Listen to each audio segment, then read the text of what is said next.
Filosofia da Ciência, Parte 1: O Senso Comum e a Ciência, por Rubem Alves.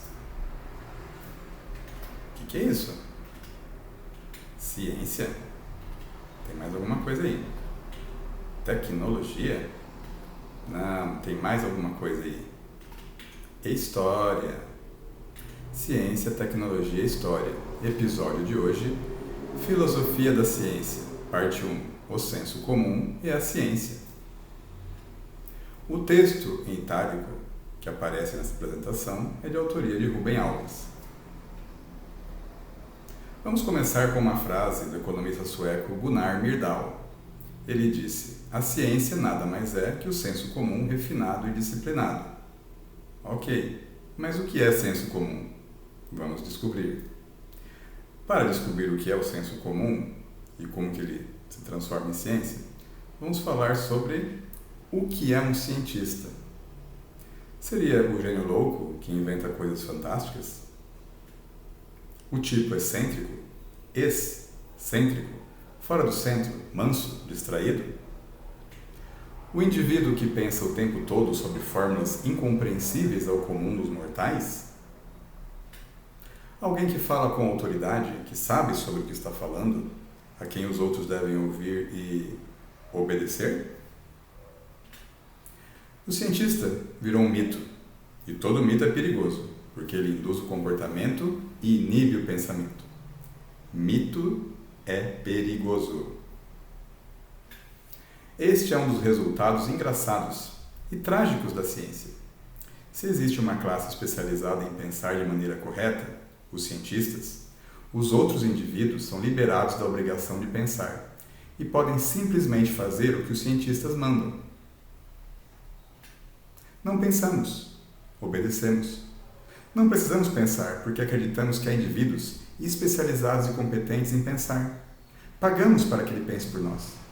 E depois ainda dizem por aí que vivemos em uma civilização científica. Afinal de contas, para que serve a nossa cabeça? Ainda podemos pensar? Adianta pensar? Vale a pena pensar em um mundo no qual você tem conhecimento disponível, a informação disponível a partir da internet? Com o seu celular você pode acessar bibliotecas do mundo todo, rapidamente. Você tem assistentes de inteligência artificial que podem responder perguntas. Será que vale a pena pensar ainda? Bem, falando sobre essa questão de pensamento, vamos aproveitar a deixa aqui para falar sobre uma história na qual há um mundo em que somente uma pessoa pensa. Imagine isso, um mundo com um só pensamento. Será que seria um mundo melhor? Será que seria um mundo sem guerras, sem conflitos, que não haveria discussões? Afinal de contas, somente uma pessoa iria pensar. Será que isso seria bom? Ou será que seria trágico? Bem, você pode descobrir isso lendo A Solidão e a Harmonia, disponível em formato impresso e e-book no Clube de Autores.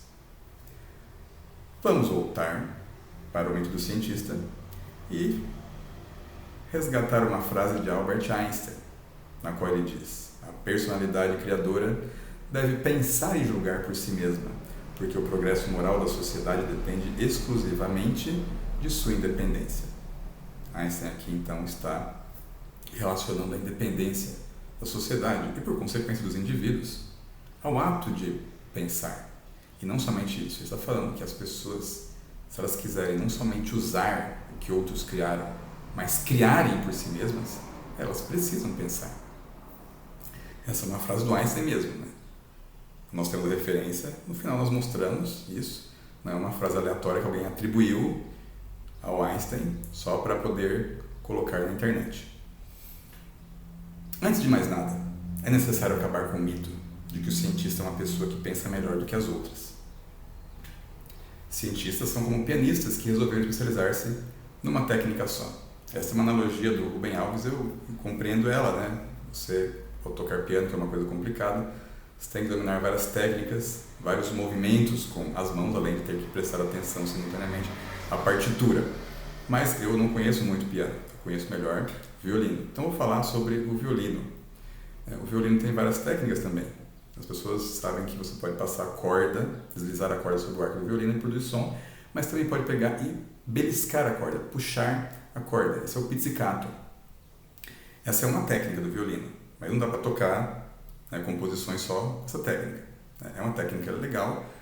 Ela se destaca, por exemplo, em músicas como O Inverno, de Vivaldi, o segundo movimento. Você tem um trecho que o pizzicato é bastante evidente e fica muito bonito, mas você tem que ter outras técnicas. Se você só dominar pizzicato, você vai ficar bastante limitado e não vai conseguir tocar todas as músicas. A especialização pode transformar-se em uma perigosa fraqueza.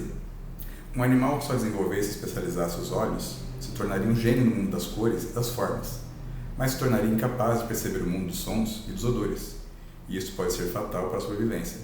Então, um animal que pudesse enxergar muito bem, mas não tivesse um olfato desenvolvido, ele poderia ser capturado por um predador que exalasse um odor específico, mas que não fosse captado por esse animal que se especializou somente em enxergar.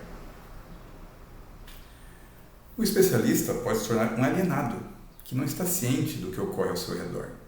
Aqui trazemos uma tira do Laerte para ilustrar isso, em que alguém pergunta para a pessoa em primeiro plano: você conhece muito sobre poucos assuntos ou conhece pouco sobre muitos? E a pessoa responde com uma pergunta: eu te conheço? Ela está alienada de quem está lhe perguntando. O que eu desejo que você entenda é o seguinte: a ciência é uma especialização, um refinamento de potenciais comuns a todos. Quem usa um telescópio ou um microscópio vê coisas que não poderiam ser vistas a olho nu, mas eles nada mais são que extensões do olho, não são órgãos novos. Se uma pessoa puder ter acesso a um instrumento e souber como utilizá-lo, ela verá a mesma coisa que o cientista vê. A ciência não é um órgão novo de conhecimento. A ciência é a hipertrofia de capacidades que todos têm. Isso pode ser bom, mas pode ser muito perigoso. Quanto maior a visão em profundidade, menor a visão em extensão. A tendência da especialização é conhecer cada vez mais e cada vez menos. Vamos falar sobre aprender ciência. A aprendizagem da ciência é um processo de desenvolvimento progressivo do senso comum. De novo ele. Só podemos ensinar e aprender partindo do senso comum de que o aprendiz dispõe. Então, as pessoas têm um senso comum. Então, nós, para poder ensinar e aprender, temos que partir desse senso comum que as pessoas têm. E aí nós trazemos aqui uma tira do Armandinho. O professor diz para o Armandinho: o problema foi interpretação de texto, Armando. O Armandinho fala: então. O professor continua: você não soube interpretar a pergunta. Então, o professor está dizendo que o Armandinho deu uma resposta incorreta. Mas o Armandinho, ele fala ao professor, ele pergunta ao professor: e será que o senhor soube interpretar minha resposta? Então aqui o Armandinho coloca a dúvida: será que o senhor entendeu o que eu disse? O senhor entendeu o que eu respondi? Ou o senhor ignorou o meu conhecimento? O senhor ignorou o meu senso comum? A aprendizagem consiste na manutenção e modificação de capacidades ou habilidades já possuídas pelo aprendiz. Aqui o Armandinho novamente ele vem perguntando. A gente estuda e aprende a dar respostas. Quando vamos aprender a fazer as perguntas? Bem, o Armandinho acabou de descobrir a filosofia. Então, nós na escola ainda temos esse problema de estudar para aprender a dar respostas. É um ensino que, conforme se aproxima do ensino médio principalmente, ele é um ensino voltado para o vestibular. Você tem que aprender a dar as respostas numa prova, mas você é pouco estimulado a fazer questionamentos, a perguntar: mas por que as coisas são assim? Por que essa fórmula da física é desse jeito? De onde veio essa relação química aqui? Como que isso foi construído? Essas coisas não são estimuladas dentro da escola, elas são desestimuladas, Principalmente quando o governador de um estado, por exemplo, reduz a carga horária de filosofia, que deveria ser usada justamente para produzir essa atitude questionadora nos alunos. Bem, o que é o senso comum, afinal de contas? Essa expressão não foi inventada pelas pessoas de senso comum. Creio que elas nunca se preocuparam em se definir. Um negro, em sua pátria de origem, não se definiria como pessoa de cor. Evidentemente, esta expressão foi criada para os negros pelos brancos.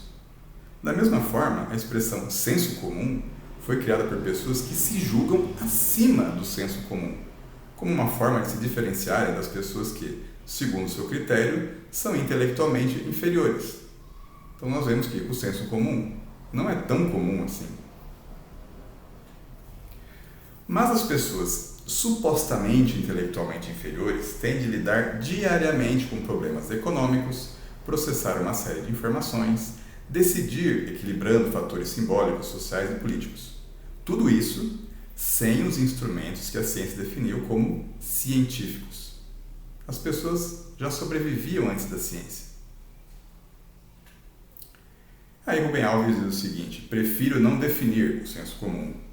Talvez simplesmente dizer que senso comum é aquilo que não é ciência. Isso inclui todas as receitas para o dia a dia, bem como os ideais e esperanças que constituem a capa do livro de receitas. Então, senso comum é algo que não é ciência. É isso que o Rubem Alves tenta definir aqui. E a ciência? O que é então? Não é uma forma de conhecimento diferente do senso comum. Não é um novo órgão, apenas uma especialização de certos órgãos e o controle disciplinado do seu uso. Então, ciência é especialização e é disciplina. Seguir um método, seguir uma ordem, ter um conjunto de instruções para saber onde você deve chegar. A ciência é uma forma de conhecimento em contínuo amadurecimento. Nos primórdios da ciência, homens como Francis Bacon usavam sofismas para relacionar partes da cabeça humana com o número de planetas existentes. Isso é inaceitável atualmente, mas Bacon era um homem da ciência em seu tempo. Se você quer saber o que é um sofisma, você pode assistir ao nosso vídeo O Sofisma da Bruxa de Monty Python, na qual nós explicamos esse conceito usando um trecho bastante interessante de um filme do grupo humorista inglês Monty Python. A ciência não acredita em magia, mas o senso comum teimosamente se agarra a ela. Agora nós conseguimos uma diferença interessante. Então a ciência ela não se relaciona com magia, mas o senso comum aceita. A crença na magia, como a crença no milagre, nasce da visão de um universo no qual os desejos e as emoções podem alterar os fatos. A ciência diz que isto não é verdade. O senso comum continua teimosamente a crer no poder do desejo. Então, senso comum acredita em magia, mas a ciência não. Nós temos um videozinho curto específico sobre isso, né? Magia, ciência e religião, qual é a diferença? Você pode também assistir. Freud disse mesmo que essa é a crença fundamental por detrás do comportamento neurótico, a questão da crença na magia. Isto parece nos levar à conclusão de que o pensamento mágico e o pensamento científico moram em mundos muito distantes. Mas aqui está uma lição fundamental. Ser bom em ciência, como ser bom no senso comum, não é saber soluções e respostas já dadas. Estas podem ser muito bem encontradas em livros e receituários.